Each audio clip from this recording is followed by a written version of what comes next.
community? Welcome back to another ZBrush Central Image Breakdown. I'm going to be your host today, Paul, and we've got a special guest with us. We got Mr. Guillaume Tiberghien with us. Hey, Paul, what's up? Hey, What's everybody. up? How are you doing? I'm doing good. What about you? Outstanding. Thank you again for doing this with us. I'm Of excited to course. have you be part of one of our ZBrush Central image breakdowns. This is going to be a lot of fun. We're going to be breaking down your Archibald That's right. image, Yes. specifically, that obviously you've all been seeing in the graphics as well. For those that obviously maybe not be aware of it, I'll be happy to share it so you guys can all see it. And we will share it also in the chat from time to time so that everyone is aware of what we're going to be breaking down with Guillaume today. Yeah, I'll show it on my side too. Yes. Yeah, we'll be sharing links a lot probably in Cool. the chat too. So this is the piece we're going to be looking at today, so you all are aware if the graphics didn't give it away enough, right? So I'm very excited. I love the stylized look characters. So this is going to be a lot of fun, Guillaume. I'm excited to have you be a part of this. And then as always, as we're going through here, I'll be monitoring the chat. And when I can, asking questions to Guillaume where it will fit for us. So if you do have questions, please feel free to put them in the chat, and I'll do my best to pass them along to Guillaume where it will fit. So I'm going to stop talking. I'm going to hand it over to you, Guillaume. Cool. Are you ready? Well, yeah, go ahead. Yeah, I was excited to see the promo, and props to the person who added as kind of a bar music to the promo. That was really funny and unexpected. So major props to whoever did that. Thank you very much. That made me laugh. I don't know if you can share this too, but most people have seen it probably. Yeah, the little video. You're talking about the little promo video? That's right. Yeah, Grace on our side did that. She's been doing an awesome Thanks, job. Grace. She's been doing a lot of the videos. It felt very inspired, redhead, bushy beard, and bar and beer. Love it. Felt like a good mix. So thanks, Paul. Thanks to you. Thanks to Kyle. Thanks to Jaime for thinking about me for this opportunity to speak and to share my technique. I can say that like ZBrush changed my life. I'm not even like inventing anything like 15 years ago. It completely changed my life, and it's probably one of the reasons why I can do what I do now, which is a character art. So thank you to everybody who contributed to that software. So Paul, I would like this to be an exchange. So ask questions. Also, everybody at home, I'll try my best to answer any questions you have. And Paul, like I've worked in that software for 15 years, and there's a lot of, I don't know if you feel the same, but there's a lot of muscle memory to it. So sometimes I might be doing things that I don't even understand what I'm doing anymore. Right. It's just completely after years and years of doing it. So please feel free to stop me, explain it a bit more, or even like if you want to propose something differently than I would do it, I'm here to learn. So feel free. Don't be shy. Awesome. Yeah, this is going to be fun. Cool. Okay. Let's start. Everybody can see let's show your screen, but you want to move right now? You got there you go. Okay. Ready to show? I wanted to look at you in the eyes. Now I'm gonna look at you on the side, if that's okay.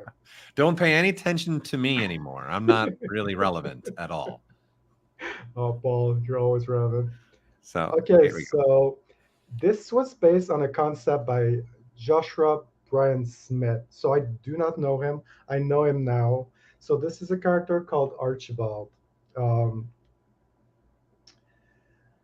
I don't know. I can't really explain why I see a concept sometimes online and I'm compelled to spend like the next dozens and dozens of hours working on it. I think something I don't know about you, Paul, but I find him iconic, and that's not something you can say about every characters. And I feel like he's outside of the boundaries of what would be attractive, and I think that with my subjects, I always try to stay away from the standards of beauty, and yeah. So is this Really, like wait, is he doing like a comic book? Is that where this is? I think he's doing a comic book. You'd like to look at his art station, but something I find really compelling is that this guy has worked on this character for years, and you can see all the care and the love he puts in his drawings, and he went through a lot of iteration, and sometimes he added and subtracted, and I felt like it was really like a design masterclass to see him go through this. So Josh, if you ever watch this, thank you so much, man, and continue doing what you're doing. Yeah, Something that's really that cool. makes me Yeah, think, and you Paul. got every angle too. That's the benefit Yeah, of that's this. right. That's right. Yeah. I didn't say that, but every props has been like, and sometimes it changes, and I kind of picked and choose. But yeah, something I was gonna say is that you never know the influence you're gonna have with your art. You know, he did that for himself, and then I made something different with it. We all do this, and it's rare, I think, that a creator actually um, knows how much his work is important. So yeah, that's it. So a question's already come through. Okay. What kind of stylized art has had an impact on your style? That's a good question. I think Overwatch was a big one. Um, I don't know if you agree, but I feel like Overwatch made all the game devs around jealous and wanted to work on something stylized because it's so much fun, and I think it ages better too because it's not bound by technology that changes all the time. Team Fortress was amazing, um, but all the movies, the 2D movies and the 3D movies, I'm inspired by classical painting too, and everything. It's a big mix of everything. Yeah, I remember for me, one of the big Yeah. like video game like Max Payne was a big one for me, Okay. stylized. Okay. And then there was another one that was like really cartoony. I can't remember the name of the game, but I was addicted. Like it was a third person shooter, very Okay. stylized character running through the whole scene. I remember snow scene, very like looked like a comic book What type. generation? I want to say this was, let's see, this I want to say maybe early 2000s, late Okay. 90s. I Okay. want to say, if I can remember the game, I'll pull it Okay. up. You can But come back. yeah, Okay. But but yeah. those are the ones that pop in my head real quick. Hmm. Okay. So from here, I'm gonna show again the images. Let's go with a video of me going through the subtools, showing like all the layers of Archibald. Um, So it looks like you're working in pieces. So the torso's a subtool. Looks like the arms are their own subtool. yeah. Yeah. Yeah. Exactly. Um, it's great to have folders in ZBrush now to be able to keep everything organized like this. Um, I'm sorry to say that I'm looking at my character right now. I don't think I have anything. I don't have any secrets for you, or special brushes, or special techniques, or time savers that are crazy. Like everything you see here is pretty much made by hand with a very simple palette of tools that I will go through. I think something that changes more the person I am, the artist, with the thought process behind it and the choices I make and the confidence and all of this. So don't expect like anything fancy here. You you can leave if you think there's gonna be any secrets. Really, really, it's really about the artist behind it. Uh, but I think that you, Paul, what do you think? Do most people it ends up being really, really about the artist more than Yeah. the Yeah. technique? I think, well, you're on a journey, really, right? When you're Yeah, making artwork, you're trying to yeah, figure things out. That's why we're referencing, at least for me, I think you never stop learning. And ZBrush is just a new tool with a medium using the computer now to create mm-hmm, what's in our minds mm-hmm, and get it out. And then now, obviously, loving the fact that we can 3D print the stuff now and go the opposite direction. Yeah. Digitally making something and then printing it out is always fun too, or creating an illustration from this.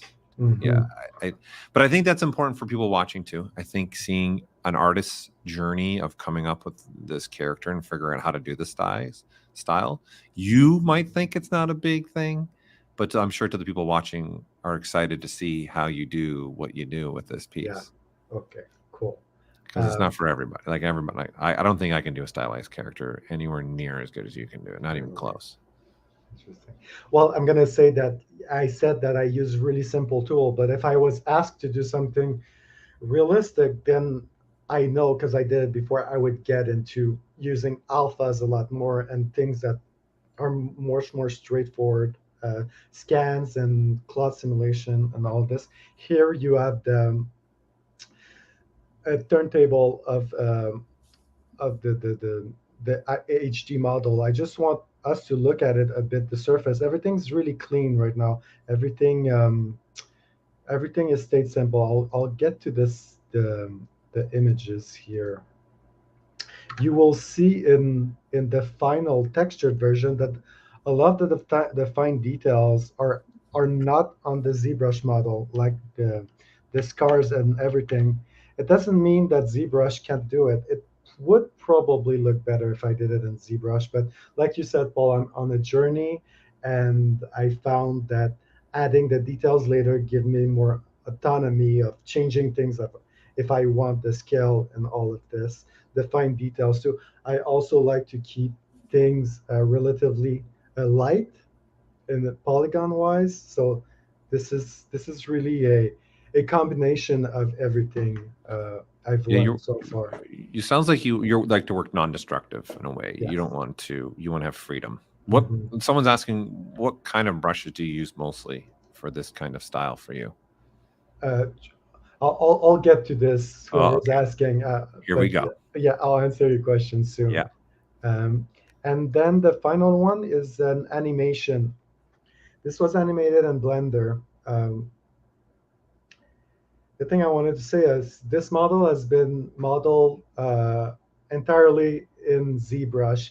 Even the game res I call, that's funny, Paul. Like, we used to call it low res, and now even in game, low res are not low res anymore, and it's pejorative. So now I call it game res, which I don't know. I like the term better. I'm trying to start something here.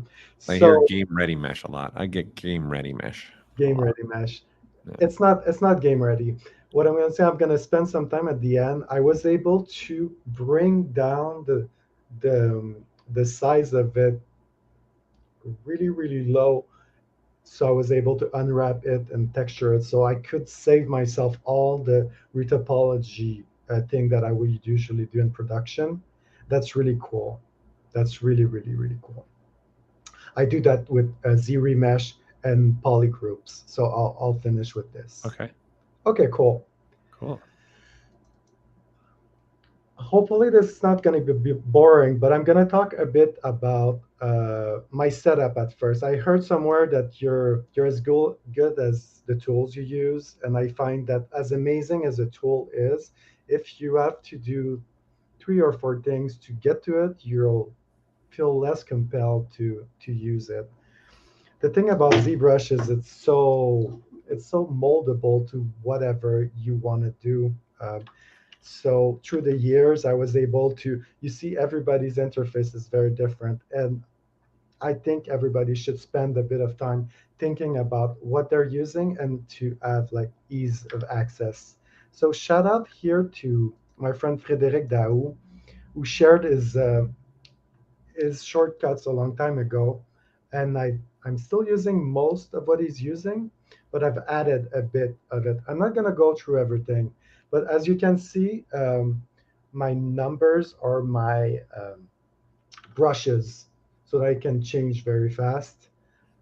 And then my custom UI are on KL and 2 points or whatever. And then I have my material down there.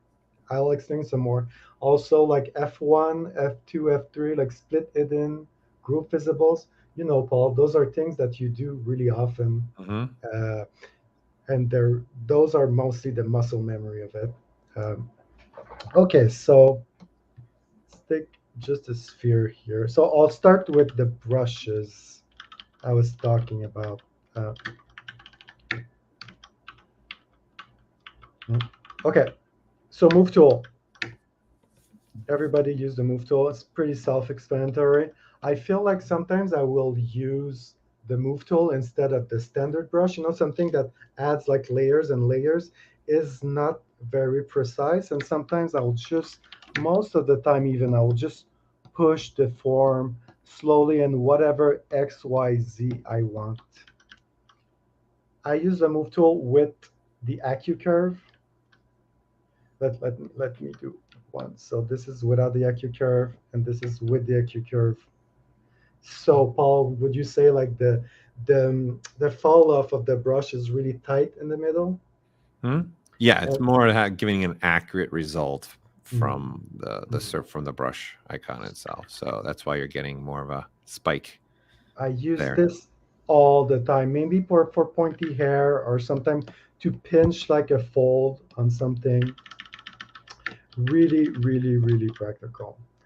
And then the back face. The back face will move only one side of a thin surface. That's why I have you, Paul. Tell me what does the back face do? Your backface masking is just going to tell ZBrush only look at the vertex points that are facing the camera right now. So ignore all the vertex points behind the camera. So every time you have like a piece of clothing that's really thin, if you want to like thicken it up from one angle to the other, like I really encourage people to try to use it if you haven't. Maybe it would work better with a cube. So yeah, you know, right now I'm just pulling the front of it. As if I didn't have it, I'd pull the entire thing. It's really, really, really practical. Okay, Damien Sander. Damien, I mean, who's that guy? He just changed everybody's life. I mean, I use Damien Sander maybe 60% of the time. It's just a big like dirty brush that gives you. I at first I don't know what the Damien was when we began. I think it was like for like folds, not folds, but like creases on the face. But I don't think even that guy knew like the impact it was gonna have on him. Damien Caldeler. So push. And then he made a second one too. Yeah. I should check it out.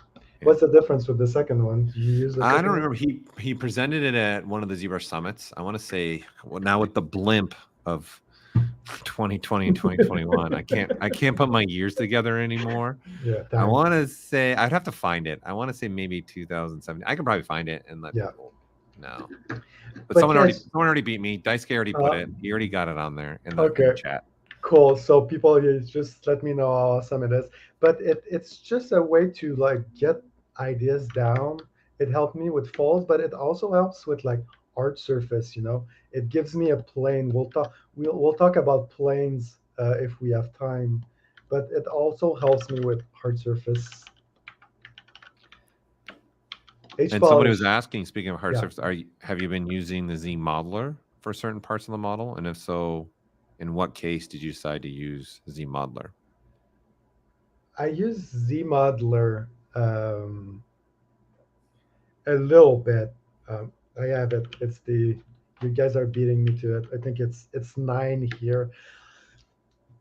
I feel that I come from poly modeling a long time ago. Like when I was saying it changed my life, I used to poly model everything. Like when I did a face, I would like start a row of polygons and then the nose. Like, how did we even do that? Like, and then when I saw the ease of ZBrush, it changed my approach. I will use Z modeler, but I feel that at some point it gets restrictive because of how it creases and it keeps you with really I'm talking about me now. I'm seeing things that are blowing me away by the community, but I feel like at some point when I get to like stuck, I'll dynamesh everything and then I'll start sculpt things. But it's a good start. I use ZModeler to bevel, to crease, to add edges. Okay, so H polish. H polish is about like cleaning surfaces. Usually I will use it at very low intensity with very small horizontal and vertical lines. It's a brush that takes a lot of patience, but helps you get nicer result. It's good for art surface too, like we're saying about planes. Clay is interesting. Paul, I think I'm gonna need you again. So clay buildup like adds a big like additive shape to it, but the clay moves the surface a lot more gently. So the way I use it is very low. Let's say here, like my surface is broken, and I'd like to get that nice round surface. I'll use it very low and start building back the surface. I find it less destructive. So Paul, can you tell me a bit of how the clay versus the clay buildup works? They're both the same base type. So Yeah. when you go over and scroll over into your icons, it'll show you the actual base type Yeah. without hitting the B key. If you just Yeah. scroll over, see it says base type. So Mhm. ZBrush has several base types of brushes. And Mhm. so like clay buildup, and clay tubes, they're actually all clay. Yeah. And then, for example, the only difference between clay and clay tubes is that there's an alpha on clay tubes. Okay, I see. And then I think the intensity is a little bit different. And Mhm. then clay buildup, which is my favorite block up brush, is pretty much the same thing as clay tubes, but it also has an option called build up. That's why it's Mhm. called clay tubes build Mhm. up Mhm. in the brush palette. So, but the clay brushes are a type of brush that try and feel like you're laying down strips of clay, like Yeah. you're grabbing an actual piece of clay, but using your thumb. So like the clay would be more like that. I got a little bit of clay on my thumb and I just want to start building up slowly some clay. What you're using now is more like laying down strips of clay. Like I want to Yeah. get bigger chunks Yeah. of building Yeah. up on my Yeah. surface. Yeah. And then they're gonna fill in the surface. So if you make a cavity, right, you can use the clay brushes and start actually filling in the surface because you're in essence adding clay, Mhm. right? Think about it in like the sense of us working in armature wire with clay. Eventually, you're going to hit the armature wire, and I now need to add more clay. So I think that's what the clay buildups, the clay tubes, and the clay Yeah. brushes are doing for you. Yeah. So something really fun about the clay itself that I didn't discover for years. It's is the clay that's inverted is amazing to give you those nice like blizzard thick edges. So sometimes I'll use the clay inverted on edges to be able to clean the surface. So yeah, big thanks to whoever showed me that trick. That's really cool and counterintuitive. I would have never thought that the clay inverted would do this kind of result. So it's really cool. Uh, clay buildup, inflate. Inflate is if I have a little like strand of hair or something that I want to thicken up, I'll use it. You know, like you see my model like in stylize, everything's chunky. So sometimes I'll use the inflate because from far, it's not reading well. And a bit like in the same idea, the pinch. Sometimes I want to pinch something that a detail is not sharp enough, like a seam on pens or anything. I'll use the pinch to like come and it brings the topology together. It's a dangerous brush, but there's really good ways to use it. And the Z modeler, like I was were saying before, I'll use the Z modeler uh, very simply. What? You need to make it a poly mesh. Yeah, insert things and sometimes just bevel. It's good to start. It's a good base. Okay, so I hope people are not too bored yet. I'll just talk about the materials. Like I like to challenge my mind looking at something in different angles. So the metal, which everybody has, um, sometimes you have art surface, so you have like irregularities in your mesh, and if you look at it in anything, it's not going to really show, but the metal is really unforgettable. It's going to show you all the errors on your model. So I recommend people look at it. It challenges you to go after and to with the H polish or anything else, clean your surfaces. The skin shade is just to show, I think, the real value of a color, the local value. Is it, Paul? Like, does it show the actual color? Anyway, it shows something that's close to. Yeah, it's just got a really to, high diffuse. Like if you yeah. go in the material palette, you'll see there's probably it's really high diffuse and a Yeah. higher ambient. So then you're really only focused on color. So you're not seeing as much shading happening on your model.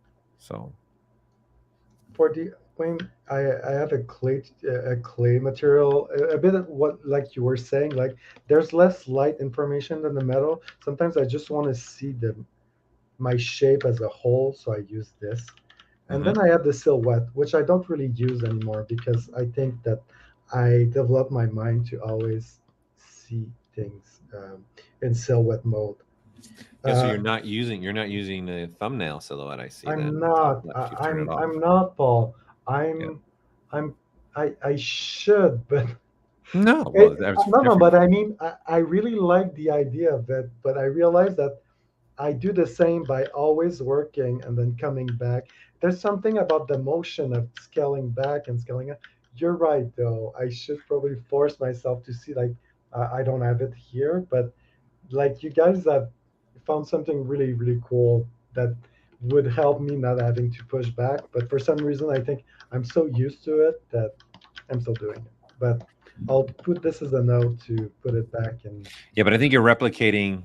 For those that have ever sculpted in real life, you step back from a distance, you look at where you're at with your sculpt, and then you get up close, and then you step back. You're replicating that just digitally.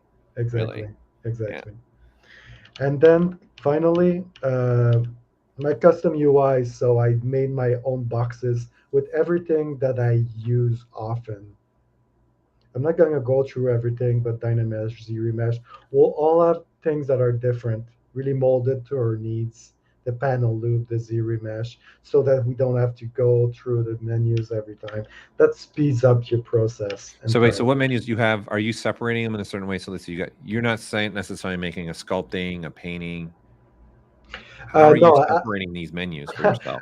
I think I am actually. It's probably following the.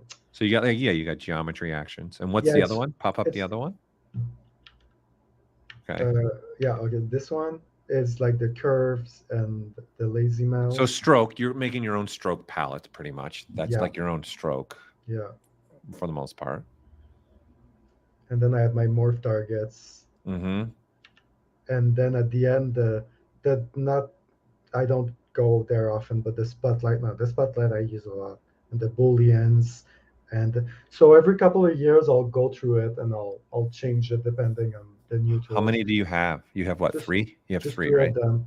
And then I put some of them on top also. And so someone was asking for the character. You had mentioned you did ZRemesh retopology. I did. And then did you go back and update that some more to make it so you could do the animation that you did, or did you just take the ZRemesh result and animate it with that? There was I'll get through this too, but it was a trial and error thing of trying the ZRemesh first and then trying some polygroups to make ZBrush understand where I want things to stay the same. And then at the end, I think I went through, we were talking about the ZModeler. The ZModeler was good for that, to delete some unnecessary edges. So I went through it one by one and I lowered everything. Mm-hmm. Okay, this is done. What else do we have? Sorry. The blocking. I do not have this model anymore, but this is what I started with for Archibald. So, anatomy is complex, and to keep from being completely overwhelmed by the task at hand, I try to simplify everything I do with like simple geometry. I try not to think about muscle groups and anatomy and all that good stuff. It's really about looking at it at its simplest form. So you see this model here was done mostly with modified spheres and cylinders. The feet and the foot were done with boxes, I think, and some Z modeler there. The torus I didn't use that much, but the torus is good for, I don't know, belts and buckles and stuff like this. You could get a torus from a cylinder really fast, but it's just a little shortcut. Okay, let me load them. I could really start from anywhere, but I have a file with all of them. I'll just do a little demo of a head. Yeah.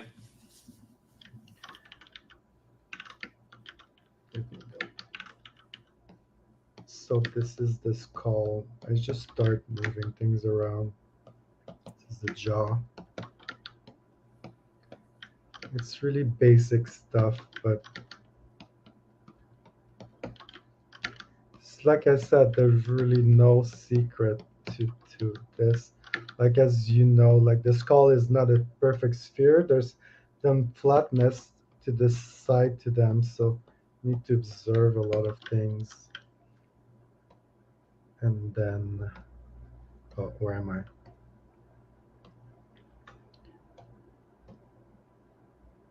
I'll use a cylinder for the neck. I should probably give me a second, Paul. So I'll something that's really good is the spotlight. I use a spotlight a lot. I used to, I don't know, there's a feature about see-through. Like I used to put my reference in the back, but I feel like, you know, 3D modeling is all about perception of your reference, and you should make your life easy. So to have it like right there, to be able to just with a blink of an eye see what you're doing instead of putting it on a different screen if you have one. That's too much energy. If you have it here, it just puts you in control of making like better judgment. I'm the same way. I love using the spotlight to spread out images for referencing. And then it's the first time I work on the stream, so please indulge me.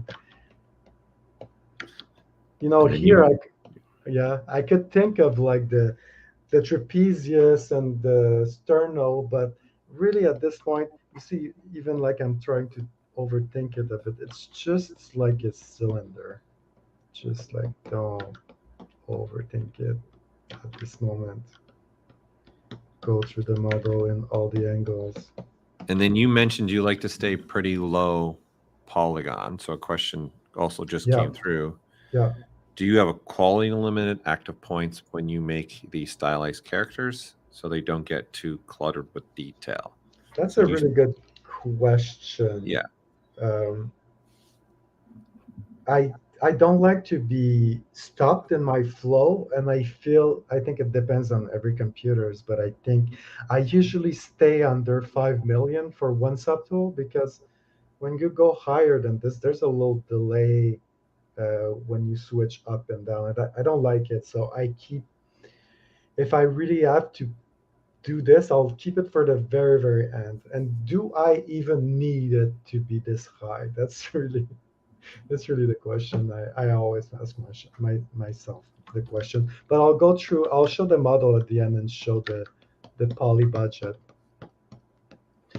And then I'm not really following the reference. I'm just going from memory.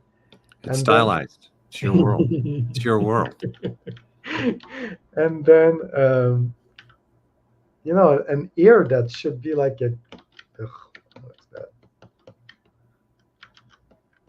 You see what we're talking about, the back face here? I was compelled to, instead of pushing the whole thing, I just wanted the back of it to be filled. So that's one of the thing.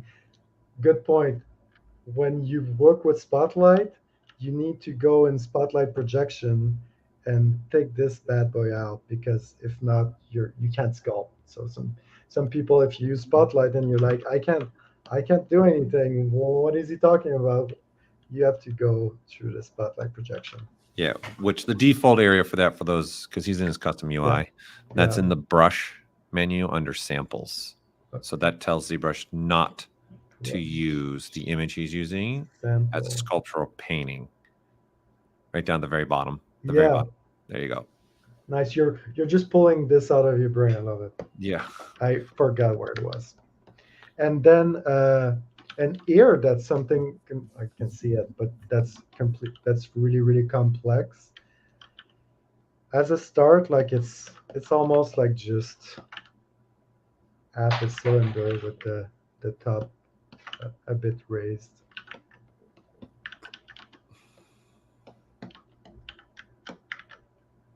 Take it. Where is it?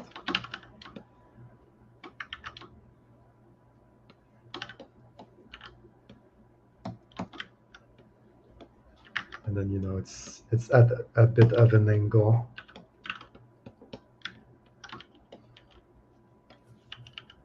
And then I mirror and mirror weld it. So yeah, that's really how I do the beginning of it. Yeah, and then you're doing that through the whole body. You're just getting pieces of simple topology and making it represent the pieces of the character you need it to be. Yeah. Yeah. And the tip I give most of newcomers is don't get tunnel vision on one part, you know. Go fast. The most important is to do the relationship of everything. So when I work, I try to fast do the whole thing, and then I go through it and I refine, and I never stay somewhere too fast, too long. So this is for the blocking. You can imagine that it's pretty simple actually to go through the whole thing like this. And if you remember, Paul, like when I came to the ZBrush Summit 3 years ago. No, it wasn't 3 years ago. It was probably maybe 4 or 5. Oh, no. Yeah, because the last 2 were all digital. So. And then at some point, I would like Dynamesh the whole thing, and then ZRemesh it. So you Dynamesh it, so you weld everything. That's why you're Dynameshing. Yeah. Oh, it's thinking. Let it think. At some point, you want everything together, so you can start to blend everything. Like you were saying, as a sculptor, at some point, like he's gonna like merge everything together. Mm-hmm. So yeah, at this point, you could start merging everything together. So this is the blocking. Any questions? Oh. No, we're moving along. We've been making sure we're getting answered. Let's see. Yeah, okay. There's multiple ways to pose inside of ZBrush. So if you're asking a question about posing, there's multiple ways that you'd be able to pose with the transpose line or the gizmo. So we were talking about budget. I think I wrote it somewhere. So this guy is, if I remember, 65 million. Yeah, I have it written down here. Which is, I think, low. Is that low, you think? Would you have thought that it would be higher? Well, you're 65 million across 80, what is it, 80 subtools, it looks like? Yeah. Yeah, no, that's, you think about it, if you do that math, you're not even, right? You're not even, 10, you're not even 10 million per subtool. You're less in most cases. Yeah, no, I don't think that's a lot. I think you're good. There's people that have, 300 million, 400 million across. For a finger now. Yeah, I know. Yeah. It really comes down to, I think, what you're trying to make, right? And then also what's the end results that you're also trying to get to with that. Well, I always say for polygon counts, I think what you've mentioned it when you said like go through and be quick. I think you should only move up in a subdivision level when you're not getting enough of the clay, as I like to say, instead of polygons, to give what's in your mind or where you're trying to move on to the next part of the model. Okay. That's the point then when, I'm not, if I'm trying to put an orbital bone and then the polygons are just really large and not looking good, that's a signal for me. Okay, I will need at some point, I'm going to need to go up a subdivision level so I can get a little bit better representation of an orbital bone, as an example. That's interesting. I would say also that back then, sometimes I would subdivide because I was fighting the topology. You know, the Yeah. topology wasn't going in the way I wanted. So I had to put it so high to force it to do what I wanted. And now if I feel like I'm forcing it, I'll Z-remesh it to get a bet, to be able to keep it lower Low. with more details. Yeah. Okay, so a lot of people ask me about folds and stylized folds.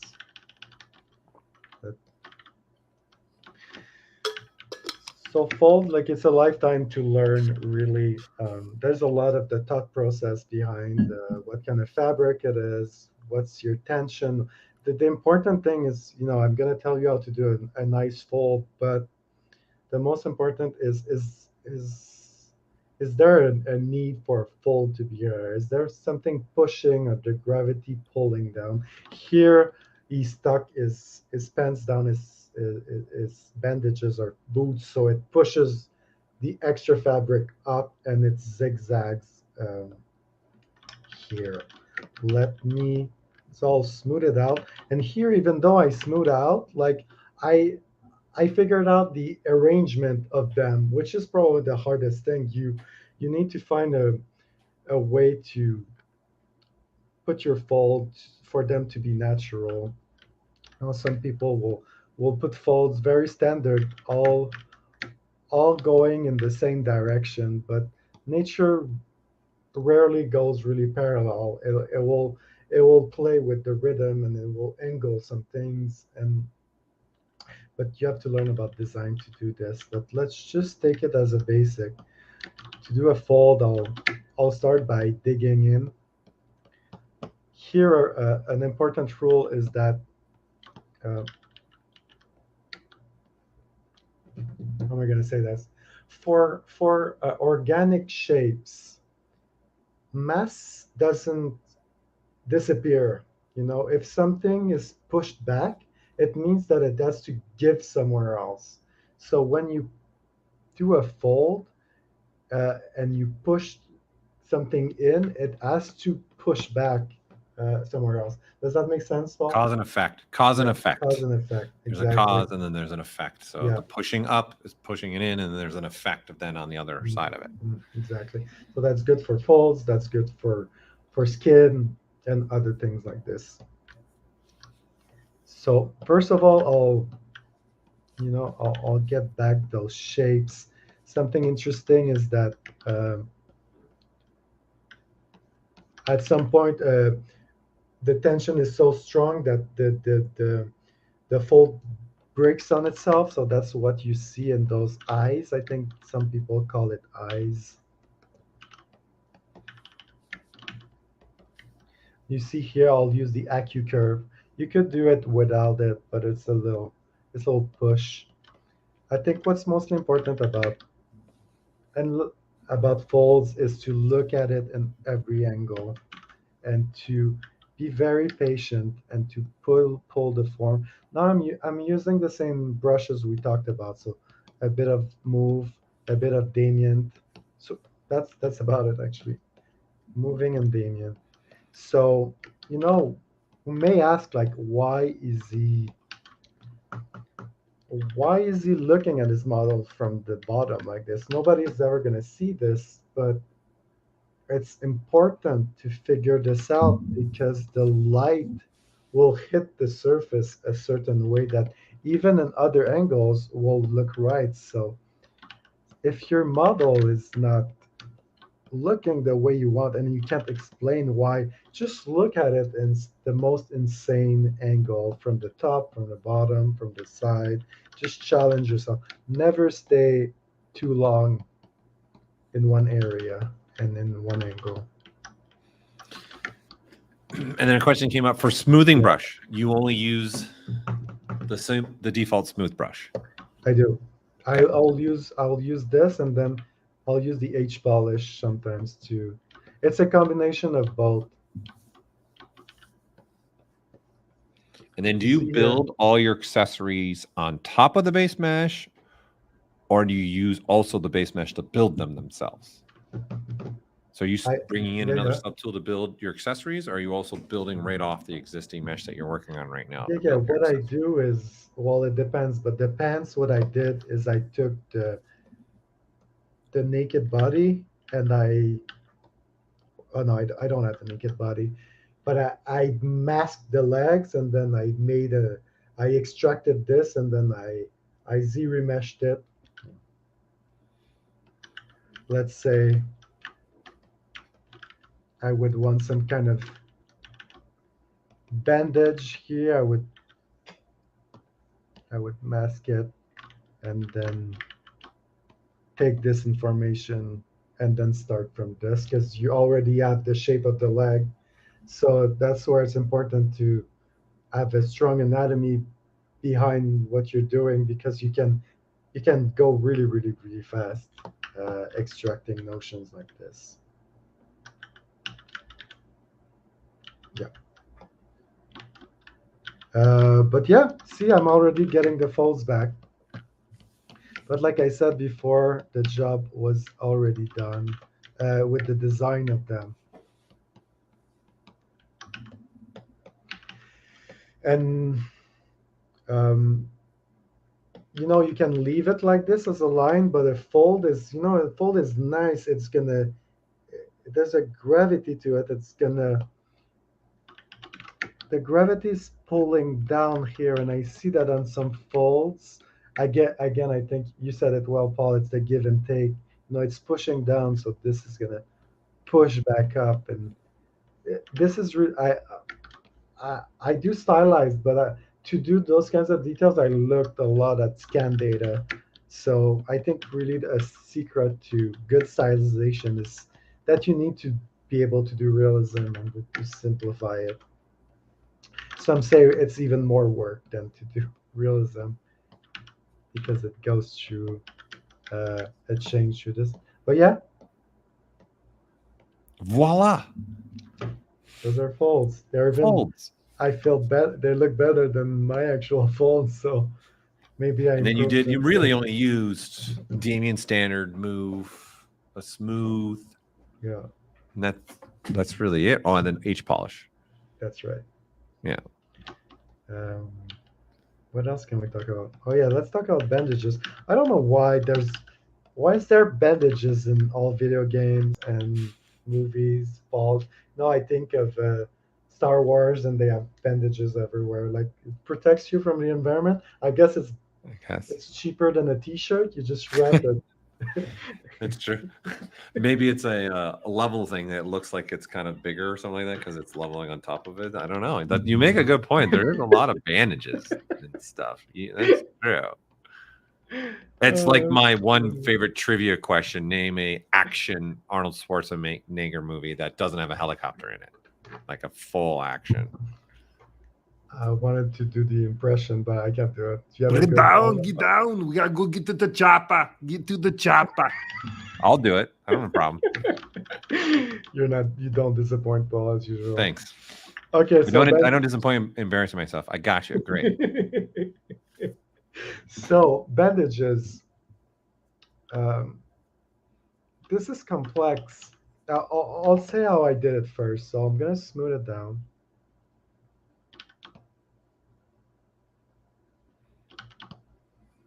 And then here I said I didn't use fancy brushes, but I used a slash 2B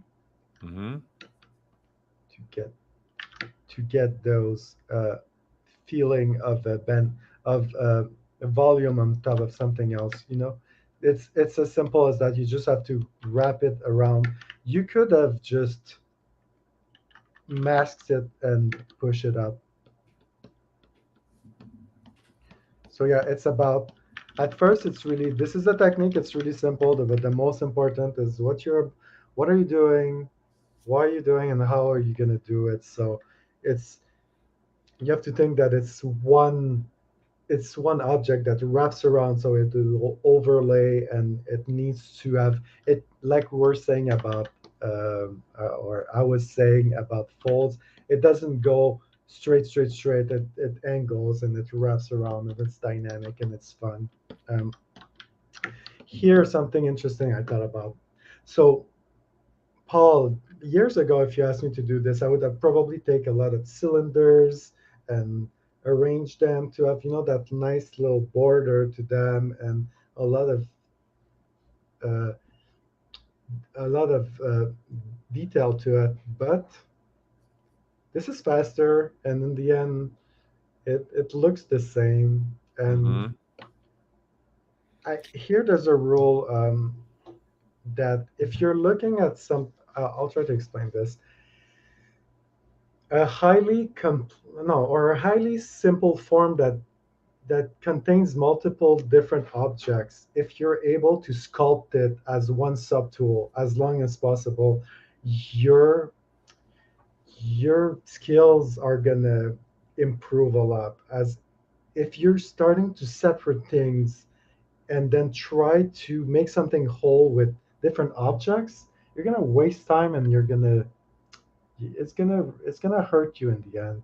Does that make sense, Paul? Yep. Yep. So I don't know if you would agree, but Marco Plouffe, I think one of his secret power is that his highly detailed robot that seem highly complex. He's able to do them by just sculpting on top of it, Yep. and that helps him get faster and to be able to do so much more. So if there's one thing I think I would like some people to pick up from this, it's probably that is that just keep yourself from separating things. If you're able to do them as a one object, try to push it as far as possible. Do you And work then like this too, for Paul?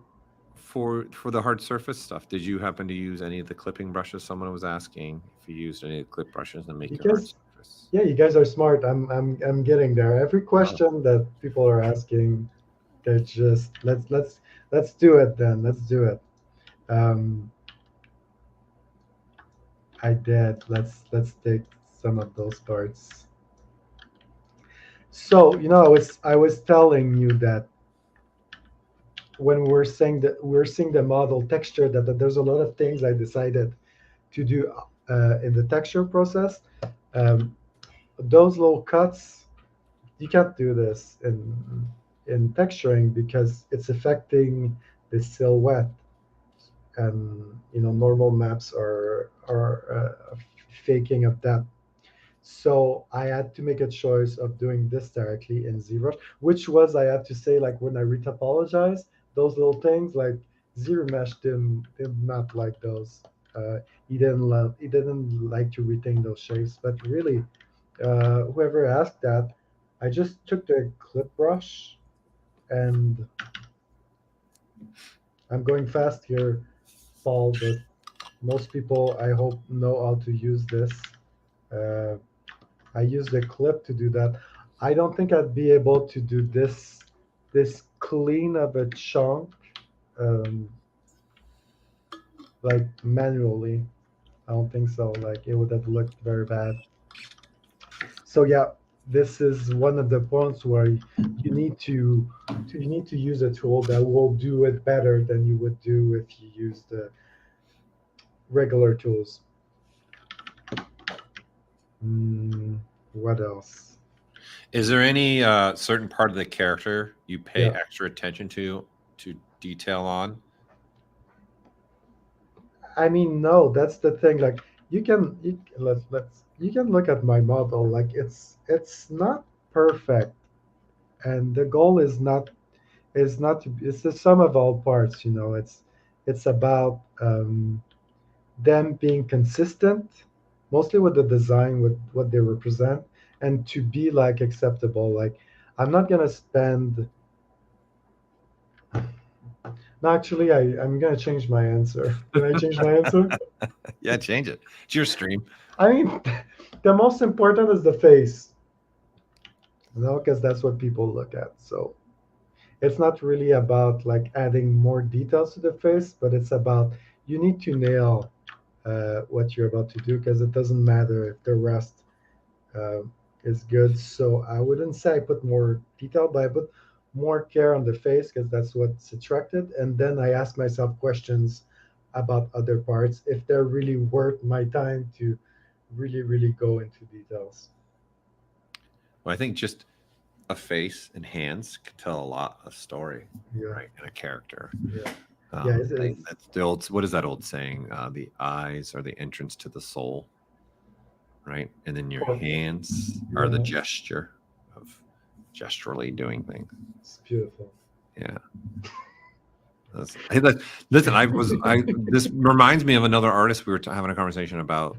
He was doing like a creature, like quadruped, right? And Yeah, it looked amazing. And then yeah, he was trying to get expressions on the face. yeah. He's like, it wasn't just quite working. And all he did was add like some antenna-like things. And then it opened up so many more expressions. Just take like a dog, right? Like how much their ears changing makes a different expression, just like that.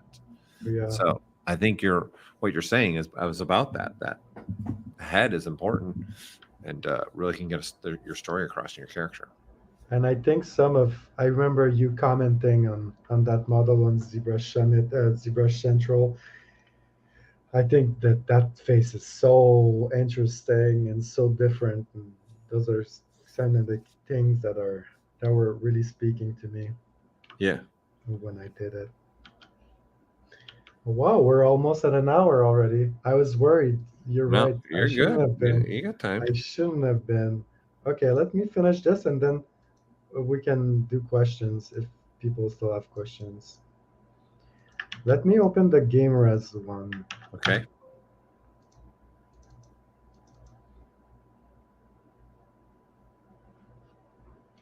But you see, we're talking about props and things like this. When I was doing the head with simple shapes, it's a bit the same. A pouch is basically two cubes, and everything really was made out of those simple geometry. Okay, so this is the game res. We went from, what did we say, 65 million to 200K. Yeah, then you're at 65 million with 80 subtools. I think where you're at, somewhere around there. And so now you're at 200. Let me merge it. So see, that's actually pretty decent. It would not work in a game engine. Maybe on Unreal 5. I don't know. They're doing magic over there. But for me to be able to weight the bones properly, it was fine. And you see all those subtools here. They're subtools I drew by hand. As I was trying, it was kind of a long process, but I would zero mesh something, and then if there was a part that did not work, I would add I would add some poly. Let me explain it to you. I'm going too fast. So here, if I have a shape that I want to Z-remesh, already Z-remesh is doing a really, really good job of containing things. But if I wanted to angle it a certain way, I could add some polygroups to it, and then in Z-remesh, I go keep groups, and then Z-remesh, and voila, it's going to retain some of the information. This is a true gift for what I was doing. And this is how I did this model.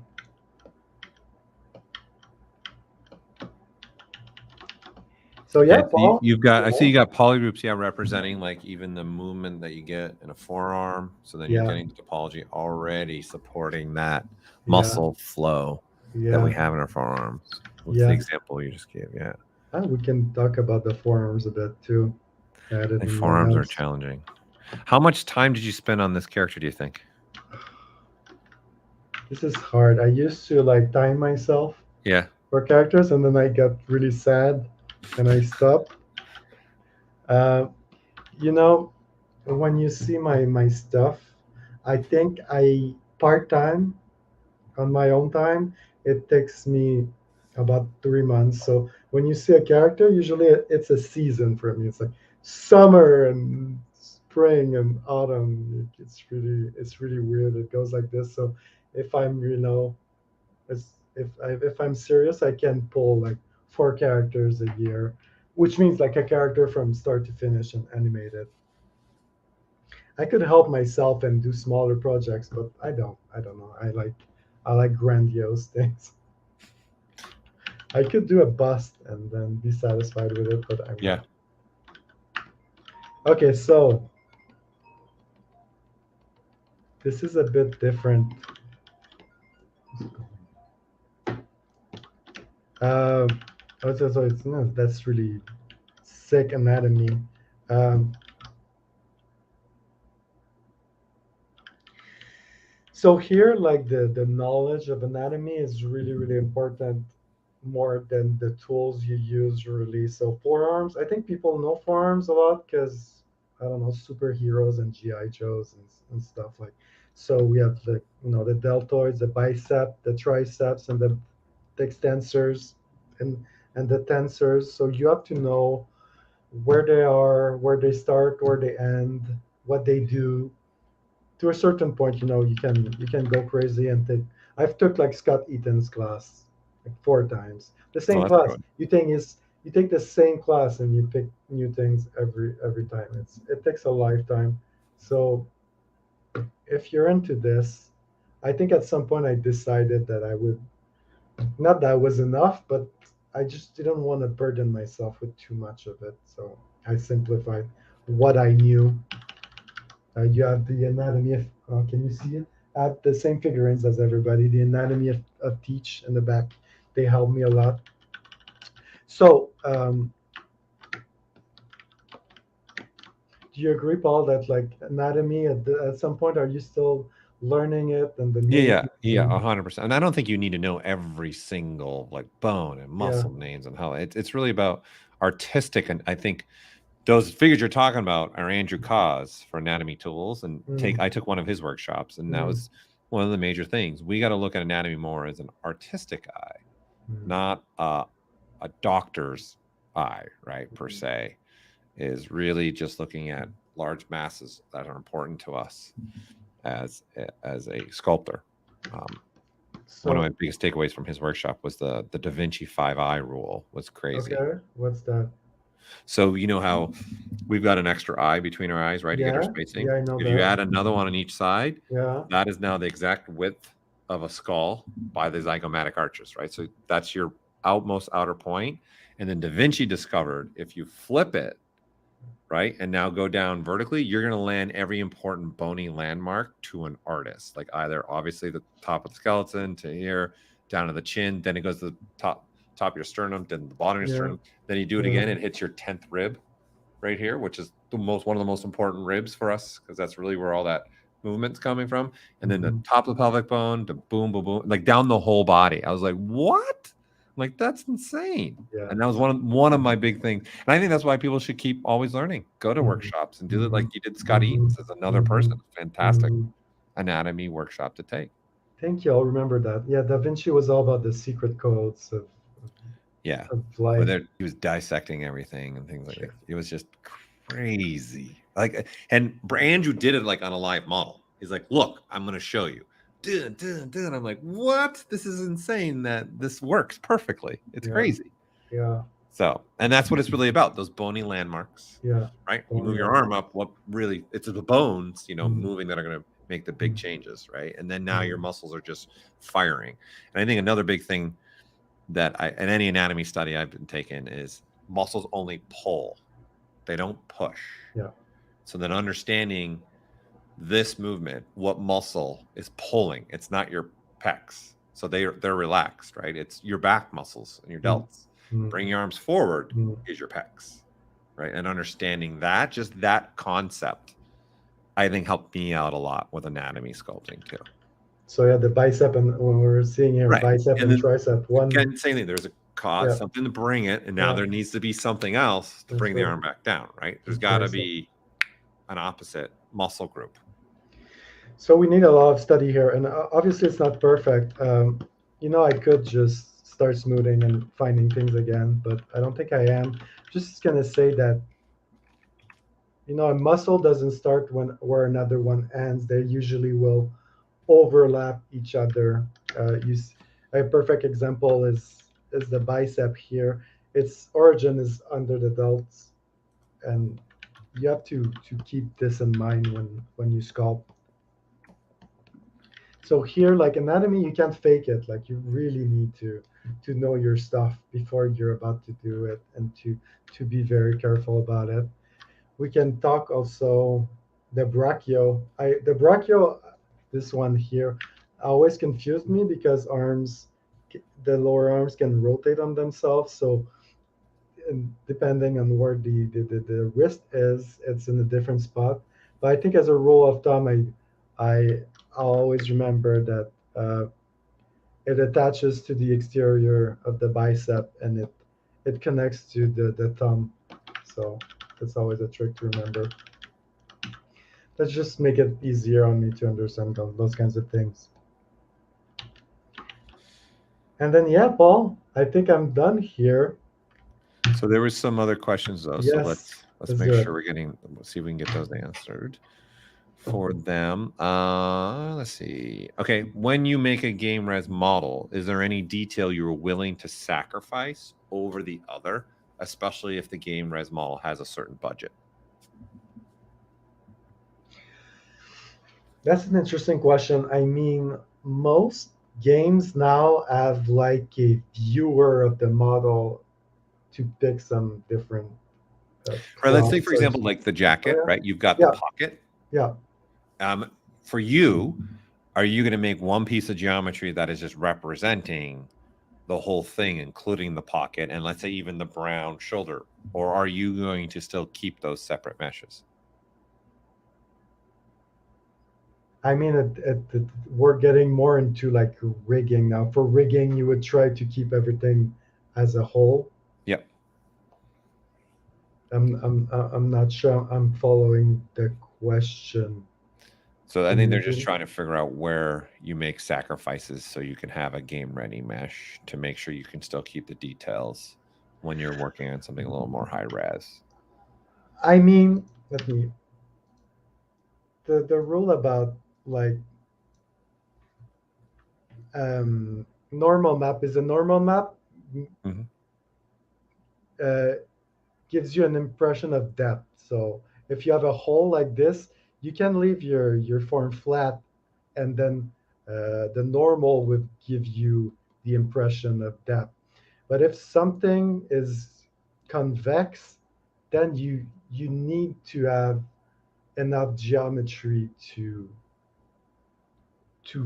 render this, because the normal map is not gonna give you what you because then the normals will collide and it'll just create no information in the middle for you. Yeah, because it doesn't Yeah, it won't be able to see it. Yeah, it doesn't give you an impression of mass. So I think this is a great point. This is a Yeah. great point that if Yeah. something's being pushed out, a normal Yeah. map's gonna have an easier time than something's being concaved in. It's not going to see those surfaces.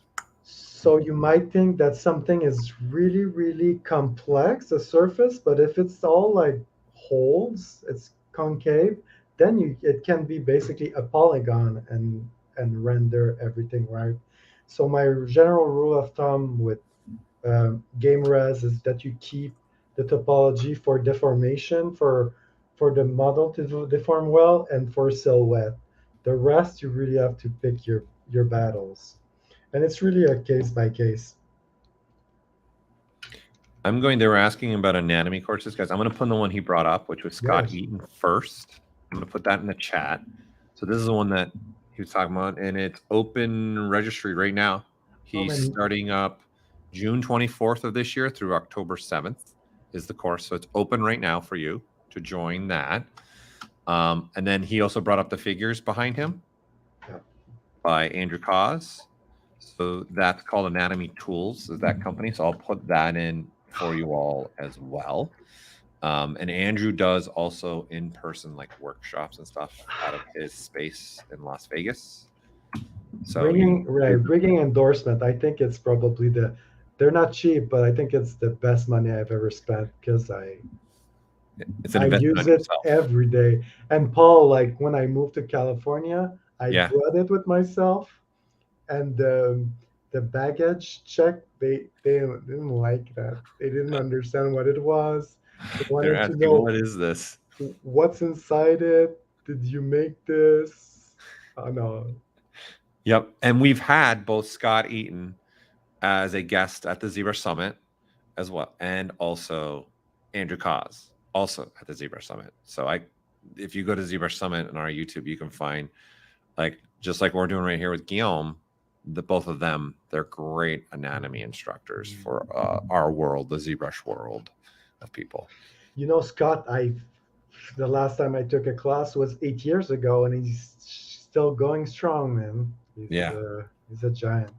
Yeah, he's just really, really good at it. Another question came through. Do you make the low and the high res mesh in ZBrush as well? No, if I am to do a game topology, I'll do it in Topogon, which is made only for that. Sure. So they're sharing some other items. There's some iPad apps. Yes, in fact, Scott Eaton was involved in one of the iPad apps. Like an anatomy one? Yep. He worked on it with Michael DeFeo. Yeah, I have that one. There you go. I was a Kickstarter. Yeah. Yeah. It's cool. Yeah. The guy with my biggest advice for those of you asking about anatomy, try to take it off in pieces. Don't go too much down the rabbit hole right out the gate. Like, keep things simple. Like, challenge yourself every day, sculpt an ear for 5 days, Monday through Friday. Then next week, do mouths. Then start going a little bit deeper and do hands. Then do from shoulder to hands, right? And that's, for me, those kind of studies. I don't know about for you, Guillaume, but those studies have really helped me. I wish I would have been smart like that, but no, I just went for the whole thing. You just go for it. But yes, you're right. If I had something to say to Guillaume 15 years ago, just separate things, like make it easier on yourself. Yeah. And you have to be motivated to do like ears for a week. Like, that's props to you if you do that. Listen, one of my best assignments I always give students is they get 15 minutes to sculpt a human skull. Okay. That's it. And then they have to do 5 of them. And you'll see your progressions as an artist, how quick, just in that 1 hour, how much more the skull looks more correct, accurate, realistic. And then you're just now focused on just being an artist and stop worrying about, well, what brushes am I using? How do I do this? How do I do that? It's more just, I only need 3 brushes, and let me just navigate on a sphere and make it happen. Do you do it from memory? At this point now, I'm relatively okay at by memory now. But like you said, it's best to have references. By far, always have references. But yeah, I'm pretty confident I can do a relatively good skull in 15 minutes now. Okay, let's do it. Well, let's go. Challenge accepted. Challenge. I did do one on the floor of NAB 3 weeks ago. Oh, nice. But I didn't get the whole skull done because I was moving on to different things. All right, let me see. I just want to make sure. Any other questions that came through that maybe I missed? Daisuke's been in here also helping us answer some questions for you all. This has been really fun. Guillaume, a lot of people really have enjoyed watching you share your tips and tricks and having conversation about being an artist and going through that journey. Too. Thanks again for thinking about me for this. Oh, of course. So here's a great question that I did not get to. Considering you made the face small and the upper body big, I would assume you want the attention to go to that area. Was that what you did on purpose, or was it more based off the original concepts? Well, yeah, it's based on the concept. I mean, it's a pure design thing. It's a good question. You know what we're saying, give and take? I think, like, I heard somewhere that God or whatever takes the same amount of clay to make somebody. So, you know, if they have a big nose, then they have no chin or whatsoever. Like, it has to be taken somewhere. So maybe because his torso is so big, then his head has to be smaller. I really think it comes back to this. Like, and I'm sure in some way, Josh, that was something he was drawn upon. It wouldn't have worked if his head was big. Yeah, I think it was a good observation by the person that brought it up. I think it was a fantastic observation as well. But to bring attention, you know, he talked about attention. That's not really how I would bring attention. I brought attention because that's the only part of him that is saturated, really, is the beard, and that was a choice by me. So that's how you bring attention, is with colors more than the modeling itself. How soon do you put the colors? Do you start applying color? Oh yeah, that's a good question. Yeah, that wasn't my things. I think it really helps to add color early in the process of the model to sell it, because any you sell it to a client, I think your chances of getting an approved and like is going like 20-60%. If we just take an example here, I mean, look at the difference, you know. I didn't help myself by leaving it, even if it's very simple, even if I know that I'm gonna end up retexturing the whole thing. I'm gonna do it. You know how good the viewers are, is that I wanted to say that in my notes, and they thought about it, and they reminded me to talk about it. So smart, bravo. But yeah, add poly paint as soon as possible. It also helps you with, I don't know, let's say I wanted some type of detail here. I could start by instead of modeling it, I can just try to see. It helps you visualize things faster, and then, is it worth my time to model whatever that is, or would it be better in another angle? So it helps through the whole process. So here's a great for a junior artist. As a junior character artist, do you think it's best to focus on creating different types of characters, or just making characters you like when it comes to personal projects?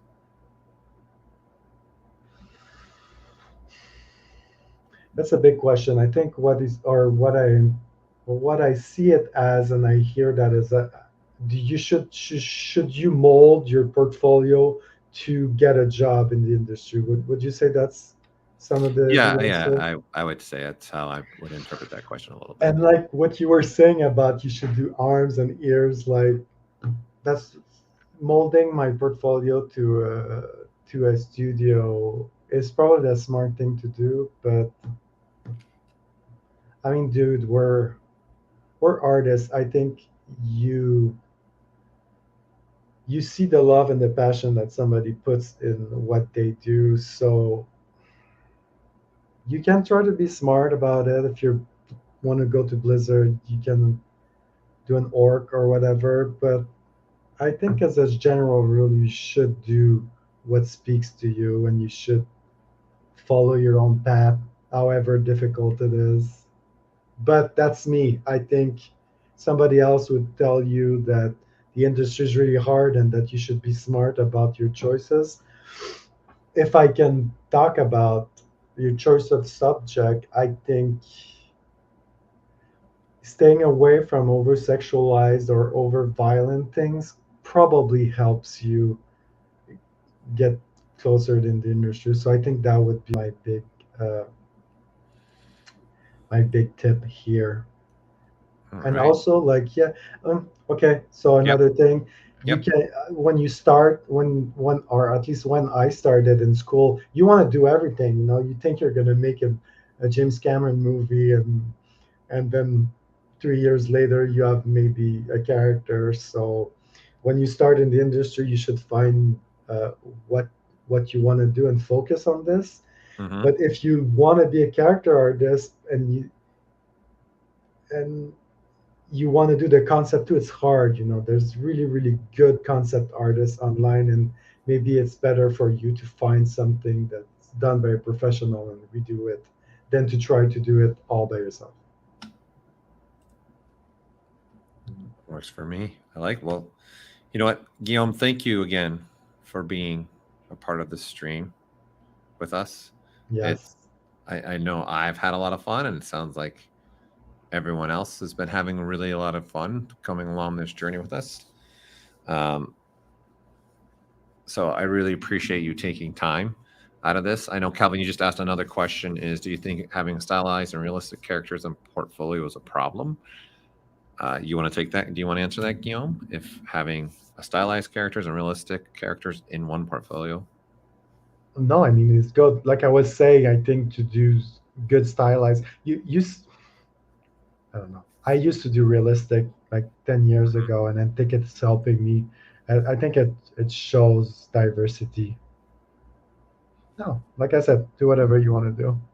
Whatever makes your passion, right? Yeah, exactly. Where are we going?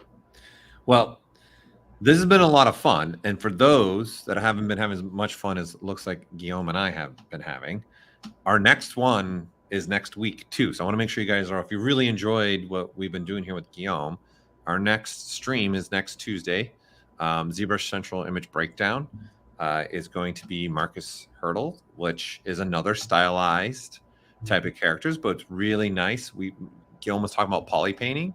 He actually poly paints the toon look, like all this in the background. Wow. That's actually painted, like all that in there. That's him poly painting this and adding all this like on the apron. So he's going to be showing these techniques as well, how he takes this stylized look in these characters for us. So I just put it in the chat. You don't want to miss this one too. So this is our next streamer that we have coming to us for our breakdown images. So That's again, awesome. every Tuesday, we're trying to give you guys some new artists to meet and see and learn about, people like Guillaume, right? Making sure people can see the work that he's been doing. So Guillaume, thank you again for taking the time to be with me today and the community. It really means a lot. It's been really a blast to sit here with you and see your process and have even an artist talk here, an artist journey talk that we've been having. So thank you so much, Paul. Yeah, best time. Absolutely. So again, this is Paul Gaboury with another ZBrush Central Image Breakdown, and we've had our special guest over here, Guillaume Tiberghien. I didn't even say it right that time. No, You that do was it. good. You do it. No, like I said, Game of Thrones, Targaryen, Tiberghien. There you go, Tiberghien. It's perfect. So again, I'm Paul Gaboury. Thank you for watching, and we'll see you at the next show.